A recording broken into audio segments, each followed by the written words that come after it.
All right, hey guys, welcome back. This is the Giro de San Francisco, one of my favorite races of the year. And actually I have a 2-for-1 today. I have the P12 race, and then I have the Cat 3 race. I'm going to kind of take a look at both those. But before we get into it, quick update for our frenemy, Brian. I spoke with him. I was hoping to have him do this commentary with me, and he's getting close, but it's been a difficult path for recovery for him. He still has a significant amount of numbness in his arm. He's still suffering some lingering effects of his bad concussion, like memory loss, and he's on some medication that is giving him difficulty to sit down and concentrate, and we're gonna wait a bit longer. We're gonna make sure that he's nice and recovered, but he did want to give you guys an update, and basically just he's really grateful for the outpouring of support and everything that you guys have done. It was amazing how much we raised, so we're just really thrilled with that, and look forward to having him back on the channel soon. So let's just jump into the P12 race then. This is 5 to go. We just crossed 5 to go, and I'll talk about the course kind of as we go along here, but to let you know what's been going on, SP2 here in the green and black, and Mike's Bikes, they both brought big teams, obviously the two teams to look out for. And my plan was to save it for the sprint. My team's always really good at making the breakaway. We hardly ever miss. So that's actually what's going on right now. There's a breakaway up the road. SP2, Mike's Bikes, and Tayrun Elite, my team, we are all represented in the group up the road. But the funny part is none of those three teams have their sprinter in the group. So everyone's just kind of real tentative. And then boom, there goes my teammate Zach on the right-hand side in the pink jersey. And he was asking me earlier, like, hey, should I chase? Should I attack? And I was telling him, no, we have a teammate up there, and the last thing you want to do is pull competition up to the breakaway when you have a teammate in it. But he made sure he came like a rocket from the back, and he made sure he didn't bring anybody with him. So he just jumped across to this group up the road, and the timing was pretty good because our teammate who was in that group was also dropping back at the same time. So we still have representation in the breakaway, and this is great news for me because I just get to continue sitting in. Zach is a great sprinter, and I'm glad that he committed this hard effort to get across, because if it works, that's fantastic. And if it doesn't, then that means our competition is going to be doing a lot of work to chase it back. And I'm going to do my best here to take good lines through these corners and conserve energy until the sprint finish. So Mike's Bikes is on the front. They have two guys in the breakaway actually, but they were also kind of doing a little bit of work. We're 4 to go now. They're doing a little bit of work on the front. I think they wanted to keep it within striking distance. And I don't know, maybe they were on some next level tactics, but I was happy just to sit in here, not go too wide in that corner because there are train tracks. We are in San Francisco after all, and there's a hill too. So yeah, let's talk about, you can see the train tracks, I just crossed them. Let's talk about the course here because I'm just going to be sitting in here while I have a couple of teammates off the front. These corners are fast. You can pedal through them. I think every single corner on the course you can pedal through. Pretty sure. If you take it perfectly, though. I mean, if it's coming in like 4 or 5 riders wide, like it does sometimes, you definitely cannot pedal through it. But you can pretty much pedal through every one of these corners.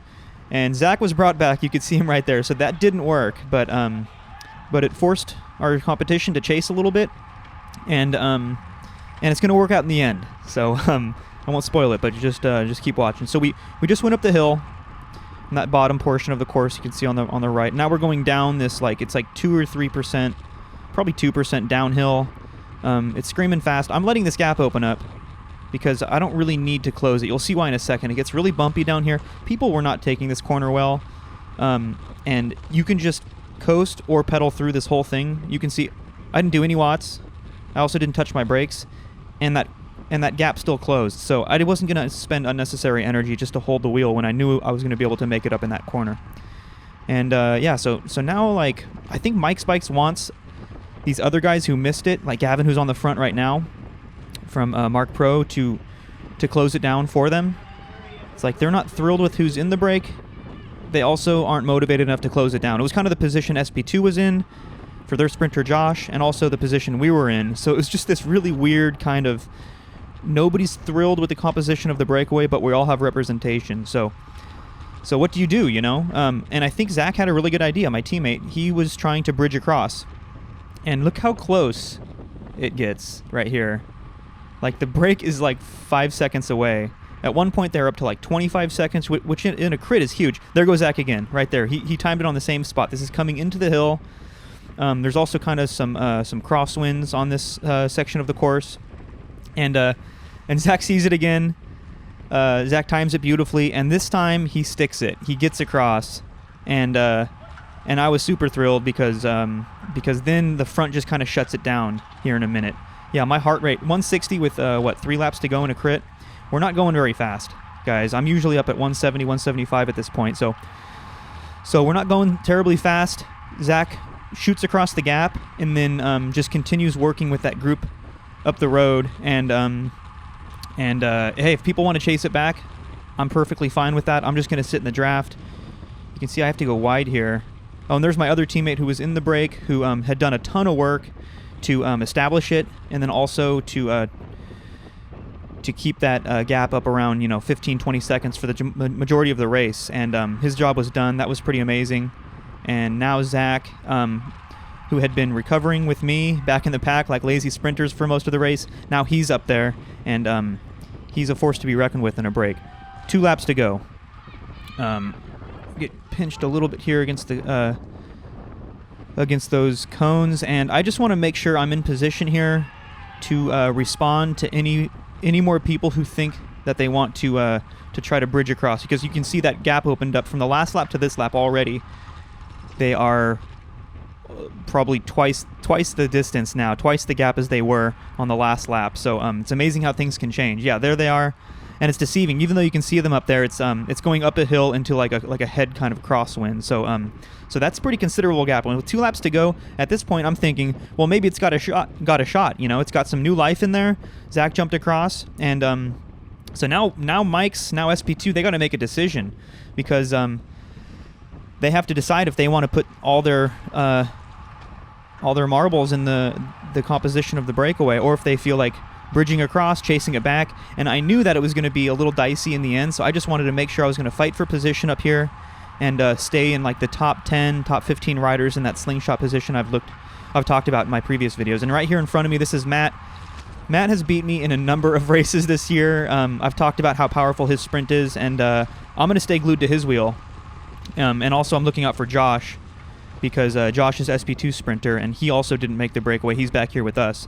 So I'm going to sit up here. This is a good position. I'm pretty happy with this. We're coming into 1 to go. I'm thinking there's still a chance, and I fight right there a little bit around the Alto Velo rider to make sure I'm staying, even if I have to eat a little bit of wind right there. I am staying on Matt's wheel. Matt always finds the right position. And then here's Josh on the left with the yellow shoes.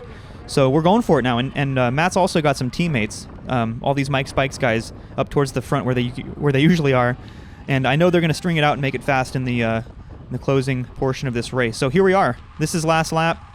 I'm going to fight real hard for position here and just make sure I'm staying on Matt's wheel to the best extent possible, or trying to find a way to jump clear. But it's looking like it's coming down to a field sprint, and at this point, I'm pretty sure I got a peek of the gap around that corner, and I'm pretty sure that it is not coming back. So I'm wishing the best for Zach.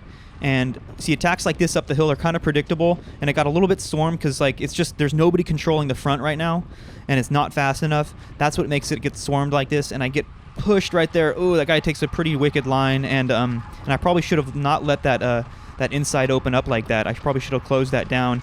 So now I'm fighting to make up position because I've lost Matt's wheel.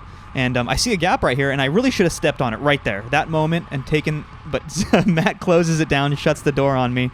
And I really should have gone really hard right through there. I would have had a good look at the last couple corners. Probably first or second wheel would have been much better position. But now I'm fighting for position. I get pushed wide. Same guy takes the inside on me. So what do? I'm going to take the inside on him. I'm going to start my sprint right here, scream at him. I take a pretty ballsy line right here. Now I just open it up. I have to immediately sprint. I'm a little bit out of position, but I'm getting a good draft at least, and the front riders are slowing down as I'm speeding up.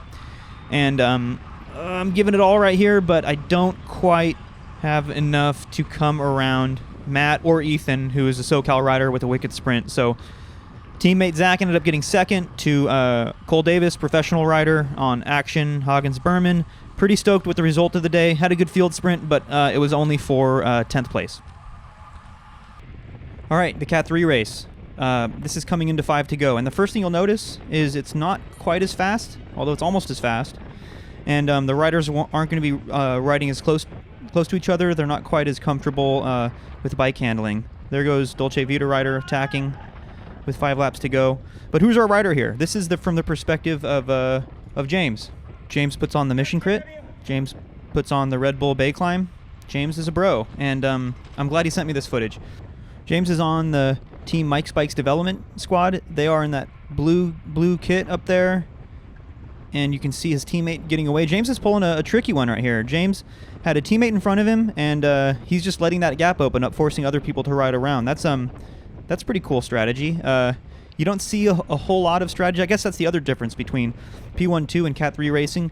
You don't see too much strategy. Some teams put together like some of the basics in Cat 3s, and I feel like they're successful. They put together the basics, a lead out, some maybe attack, counterattack sort of thing, and that seems to usually be successful in the Cat 3 ranks. Whereas most other people, Cat 3, Cat 4, Cat 5, are just riding their bikes hard and kind of hoping it works out.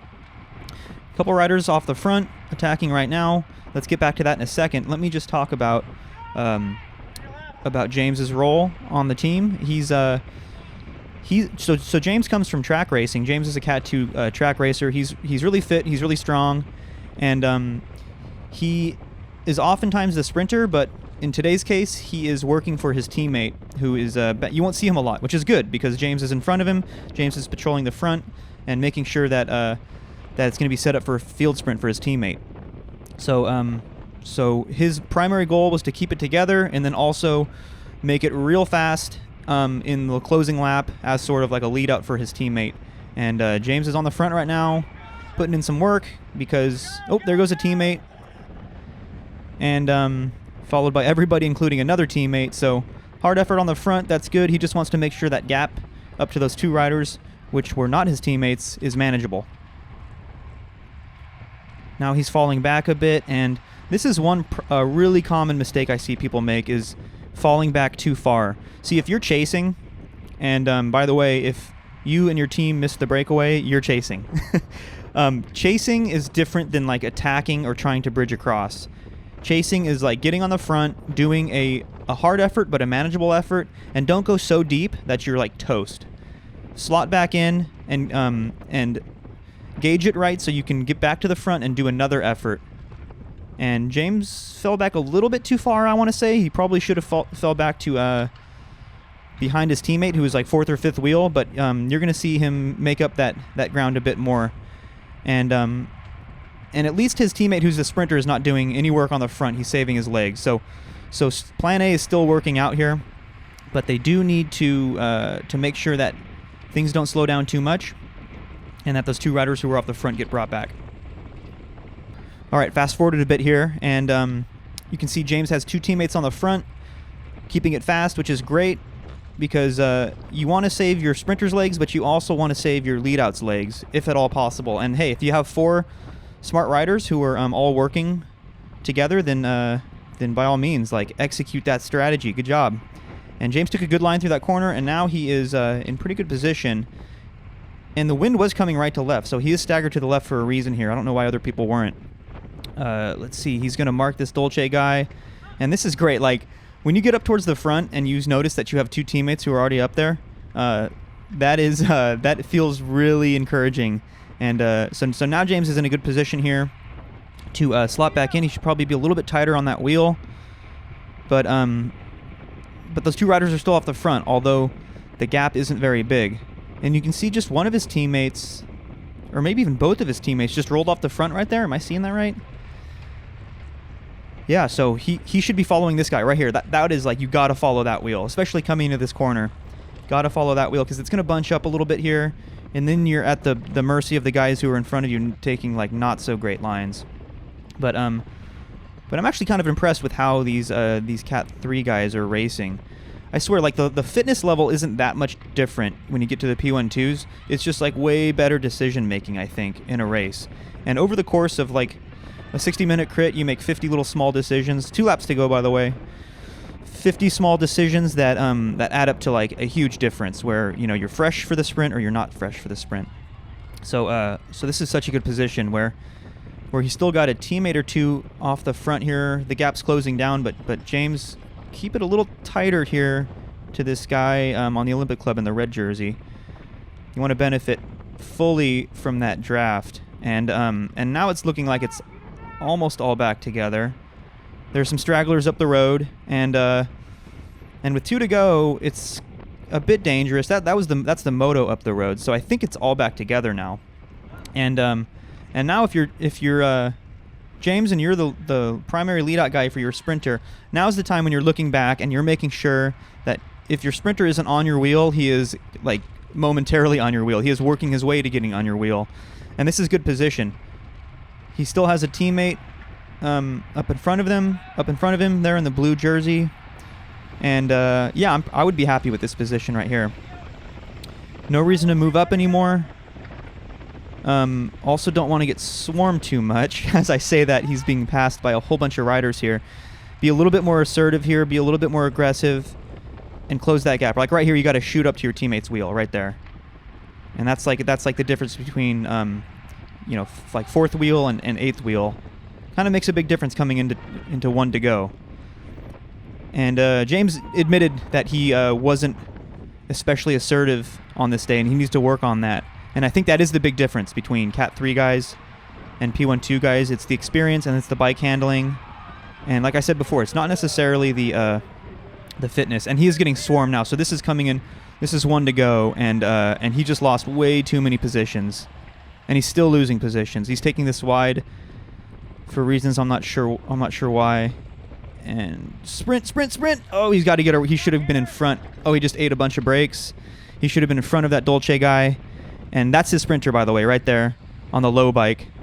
So now he has to usher. He has to go almost immediately. Like he has to be top 3, top 5 at the top of this hill with his sprinter in his wheel. This is very critical time in the race right now. You do not want to be back in this position. You don't want your sprinter to be back in this position with 1 lap to go. So he's trying to make up some ground here, taking the wide way around this corner, eating a whole bunch of wind, doing a big effort. But at least now, hopefully his sprinter is on his wheel, and you just got to go. And close that gap. Close that gap. James, go. James, go. James, go. You have to close that gap.